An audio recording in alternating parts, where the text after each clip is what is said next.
Hey students, how are you all. आज हम एक नई यूनिट शुरू करने वाले हैं जिसका नाम है social issues and the environment, जिसका पहला टॉपिक है अनसस्टेनेबल टू सस्टेनेबल डेवलपमेंट। तो आइए समझते हैं कि अनसस्टेनेबल डेवलपमेंट होता क्या है और वो होता क्यों है। So unsustainable development occurs when present progress is at the expense of future generations. मतलब जब हम रिसोर्सेज को यूज़ करते हैं, यूटिलाइज करते हैं अपनी नीड्स फुलफ़िल करने के लिए, अपने कंफर्ट के लिए, अपने बेटरमेंट के लिए, अपने प्रोग्रेस के लिए, इस तरीके से कि हमारी जो फ्यूचर जनरेशन है वो इफ़ेक्ट होती है इससे। हम कब कह सकते हैं कि अनसस्टेनेबल डेवलपमेंट हो रहा है? वो फैक्टर्स क्या हैं, वो इंडिकेटर्स क्या हैं जो इंडिकेट करते हैं अनसस्टेनेबल डेवलपमेंट? आइए डिस्कस करते हैं। तो पहला तो है एनवायरनमेंट डिग्रेडेशन। जब हम देखते हैं कि हमारे एनवायरनमेंट की क्वालिटी जो है पहले जैसी नहीं रही, जैसे कि अब है और अब से कुछ टाइम बाद है, वो भी जब हमारी एनवायरनमेंट की क्वालिटी डिप्लीट होती जा रही है, तो हम कह सकते हैं कि हाँ, अनसस्टेनेबल डेवलपमेंट हो रहा है। सेकंड इंडिकेशन ये है कि बैड प्लानिंग, या आप कह सकते हैं कि इररिस्पॉन्सिबल प्लानिंग। जब आप देखते हैं कि गवर्नमेंट पॉलिसीज निकालती है, प्रोग्राम्स निकालती है, स्कीम्स निकालती हैं अलग अलग तरह की, जिससे कि हमारा सोसाइटी का बेटरमेंट हो सके, एनवायरनमेंट की क्वालिटी बरकरार रह सके, पर ऐसा होता नहीं है। क्यों? क्योंकि हो सकता है पॉलिसीज में कुछ लूप होल्स हो या वो इतनी इफेक्टिव ना हो, तो हम कह सकते हैं कि हाँ, अनसस्टेनेबल डेवलपमेंट हो रहा है।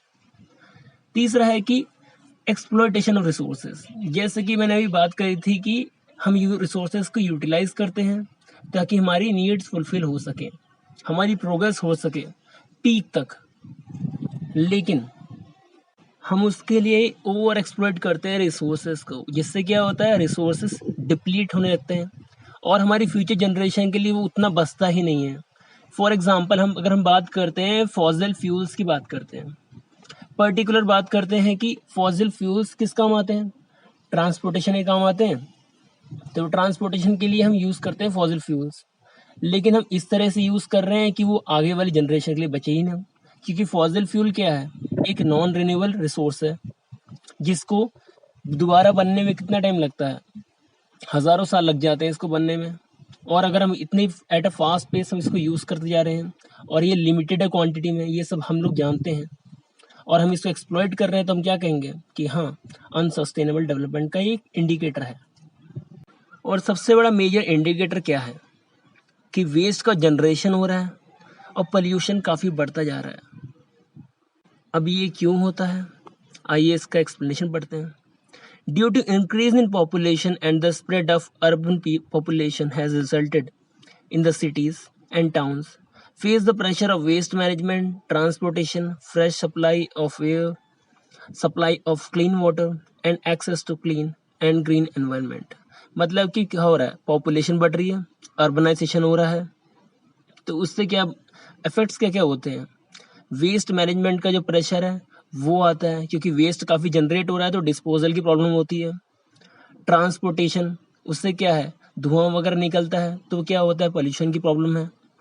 उससे क्या होता है, हमको फ्रेश एयर मिल नहीं पाती है, क्लीन वाटर मिल नहीं पाता है, और जो एनवायरनमेंट है वो पहले जैसा नहीं रहता। तो ये एक बहुत बड़ा वो है, फैक्टर है। दूसरे की बात करते हैं, the long term sustainability of the town और city get hampered due to degradation of the environment and the pollution in the air. अगर वेस्ट जनरेट होता रहा और पोल्यूशन बढ़ता रहा, तब क्या होगा? क्या शहर वैसे के वैसे रहेंगे? क्या कस्बे, टाउन वैसे के वैसे रहेंगे? नहीं, उनकी क्वालिटी भी डिप्लीट होती जाएगी और इससे स्टैंडर्ड ऑफ लिविंग भी इफेक्ट होगा। The unsustainable development puts a major pressure on the natural environment due to extraction of energy sources from the ecosystem. Humans के अपने अपने नीड्स होती हैं, अपने अपने एम्स होते हैं जो कि उसे अचीव करने होते हैं, जिसके लिए वो क्या करता है, नेचुरल एनवायरनमेंट को एक्सप्लॉइट करता है, रिसोर्सेज को वो ओवर एक्सप्लॉइट करते हैं, डिफरेंट टाइप्स ऑफ एनर्जी हैं उनको भी ओवर एक्सप्लॉइट करते हैं, जिससे क्या होता है, अनसस्टेनेबल डेवलपमेंट होता है, जो कि हमारे फ्यूचर जनरेशन के लिए अच्छा नहीं है, क्योंकि उनके लिए रिसोर्सेज खत्म ही हो जाते हैं तब तक के लिए।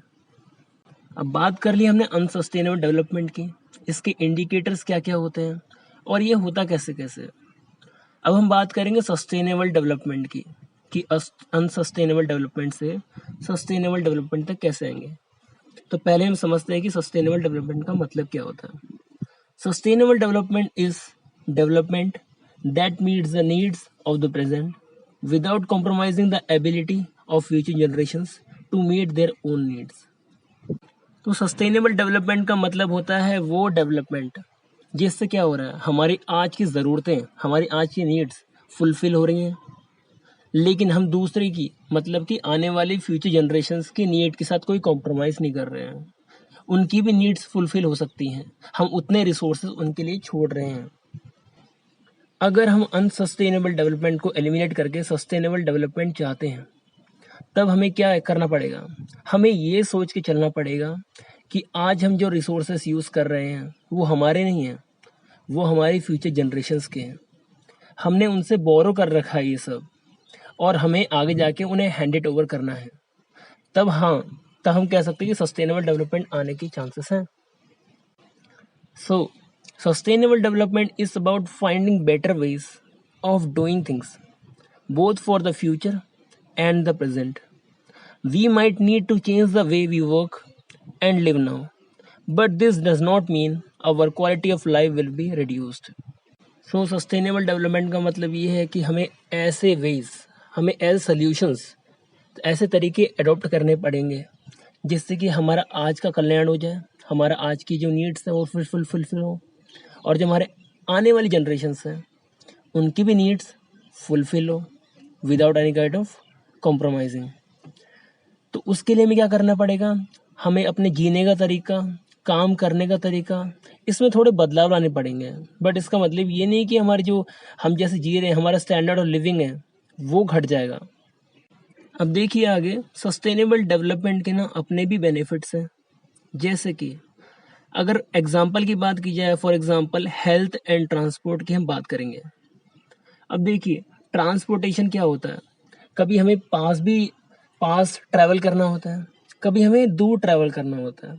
अब स्पेसिफिकली अगर हम बात करें कि अगर हमें शॉर्ट डिस्टेंसेस कवर करनी है तो उसके लिए हम क्या कर सकते हैं, हम वॉक कर सकते हैं उसके लिए, राइट।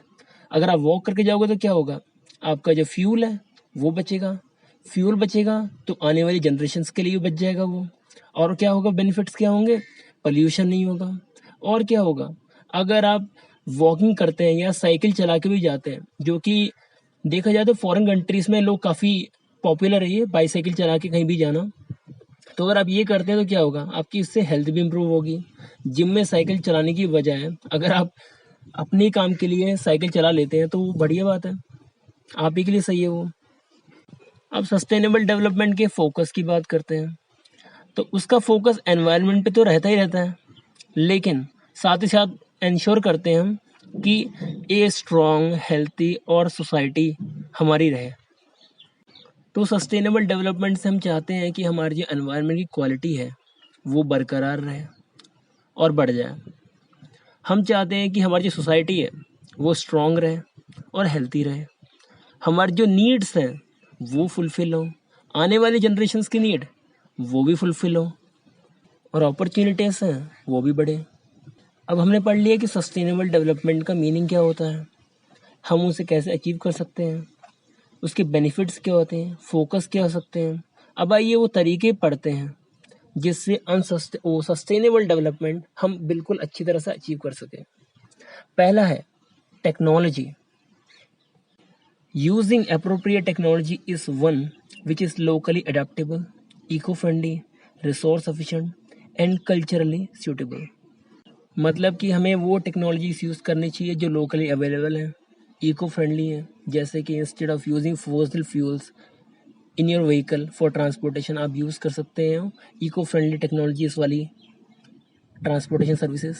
जैसे कि आजकल इलेक्ट्रिक कार्स आ रही हैं, वो काफ़ी इको फ्रेंडली हैं, तो उनको अडॉप्ट किया जा सकता है, वो पावर एफिशिएंट भी हैं।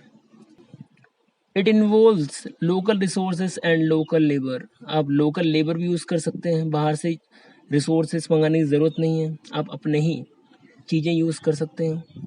Indigenous technologies are more useful, cost effective and sustainable. मतलब इंडिजिनस मतलब स्वदेशी, मतलब बाहर की चीज़ें यूज़ करने से अच्छा है आप अपनी चीज़ यूज़ करिए, मेड इन इंडिया यूज़ कीजिए। The technology should use less of resources and should reproduce minimum waste. तो टेक्नोलॉजी ऐसी होनी चाहिए जो रिसोर्सेज का जो कंजप्शन है वो कम करे और जो वेस्ट का प्रोडक्शन है वो भी कम करे, क्योंकि वेस्ट डिस्पोजल जो है ये भी एक बहुत बड़ी प्रॉब्लम बनती जा रही है। अब सेकंड पॉइंट की बात करते हैं जो कि है reduce, reuse and recycle approach. ये जो पॉइंट है ये यूनिवर्सल पॉइंट है। जब भी बात करी जाए एनवायरनमेंट के कंजर्वेशन के लिए, क्वालिटी की बात की जाए, तो उसको बरकरार रखने के लिए हम इस कॉन्सेप्ट को यूज़ करते हैं, रेड्यूस, रीयूज और रिसाइकल। इसे हम कहते हैं 3R अप्रोच। तो रेड्यूस का मतलब होता है कि minimization of usage of resources. Reuse का मतलब होता है using them again and again instead of disposing them into waste stream. Recycle का मतलब होता है कि उसे रिसाइकिल करना। जैसे कि अगर हम बात करें पर्टिकुलरली वाटर की, तो वाटर क्या है, ये एक प्रॉब्लम बनती जा रही है आजकल, क्योंकि जो अवेलेबल वाटर है जो कि हमारे कंजम्पशन के लिए वो काफ़ी कम है और जो बाकी वाटर है वो मेराइन वाटर है। तो हम ये मान के चले कि वो जो वाटर है वो एक लिमिटेड रिसोर्स है, उसको रिसाइकिल करें ताकि फ्यूचर जनरेशन के लिए भी बच जाए और हमारी नीड्स भी फुलफिल हो जाए आज की। अब देखते हैं कि रेड्यूस, रीयूज और रिसाइकिल अप्रोच का फ़ायदा क्या है। It reduces pressure on our resources as well as reduces waste generation and pollution। तो बेनिफिट क्या है, रिसोर्सेज के ऊपर प्रेशर नहीं पड़ेगा, ज़्यादा यूटिलाइज नहीं करेंगे उन्हें। जो हमारे पास है उससे क्या करेंगे, हमारा वेस्ट रिड्यूस होगा, अगर रीयूज़ करेंगे तो वेस्ट रिड्यूस होगा और पोल्यूशन भी कम होगा इससे।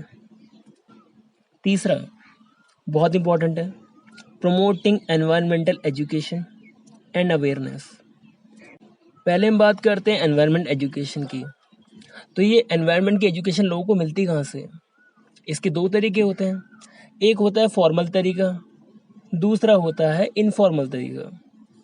फॉर्मल मतलब आपको एनवायरनमेंट की एजुकेशन मिल रही है, अवेयरनेस मिल रही है, कहाँ से, स्कूल से, कॉलेजेस से, यूनिवर्सिटी से। तो ये हो गया फॉर्मल वेज। इनफॉर्मल वेज की बात करें तो क्या क्या हो सकते हैं, आप अखबार में पढ़ ले रहे हैं, आपको कहीं सुनने मिल जा रहा है, लोग आपको बता के जा रहे हैं एनवायरनमेंट के बारे में, आप किसी रैली में जाके सुन रहे हैं एनवायरनमेंट के बारे में। तो ये हो गए इनफॉर्मल वेज। तो जब एनवायरनमेंट की नॉलेज आपके पास आ गई है तो आपका फ़र्ज़ बनता है कि आप लोगों को भी एजुकेट करें, आप लोगों को भी अवेयर करें इसके बारे में। अब उससे फ़ायदा क्या होगा, लोगों का इससे थिंकिंग जो पैटर्न है वो बदलेगा, लोगों का जो एटीट्यूड है एनवायरनमेंट और अर्थ के लिए वो बदल जाएगा। वो क्या करेंगे, अपने जीने के तौर तरीके बदल देंगे। हमारे जो एक्शंस हैं वो अर्थ के टुवर्ड्स, एनवायरनमेंट के टुवर्ड्स पॉजिटिव हो जाएंगे और इससे क्या कर सकते हैं हम, अल्टीमेटली सस्टेनेबल डेवलपमेंट अचीव कर सकते हैं। आपका लास्ट पॉइंट कहता है कि improving quality of life including social, cultural and economic dimensions. तो क्या है, डेवलपमेंट सबके लिए होता है, सिर्फ अमीरों के लिए नहीं होता है। तो क्या करना चाहिए, फोकस करना चाहिए सब पे, चाहे वो अमीर हो चाहे वो गरीब हो, चाहे विलेज का हो चाहे सिटी का हो। तो पॉलिसीज और प्रोग्राम्स इन सबको, इन सारे फैक्टर्स को मद्देनजर रखते हुए बनानी चाहिए और जो पॉपुलेशन की प्रॉब्लम है उसे भी स्टेबलाइज करना चाहिए एक अच्छी सी प्लानिंग के साथ। हालांकि गवर्नमेंट ने ऐसी पॉलिसीज निकाल रखी है कि फैमिली पॉपुलेशन कंट्रोल के लिए, लेकिन लोग उन्हें फॉलो नहीं करते हैं क्योंकि वो शायद इतनी स्ट्रिक्ट नहीं है। तो गवर्नमेंट को इस बारे में सोचना भी चाहिए। तो आज के लिए सिर्फ इतना ही, मिलते हैं नेक्स्ट टॉपिक में।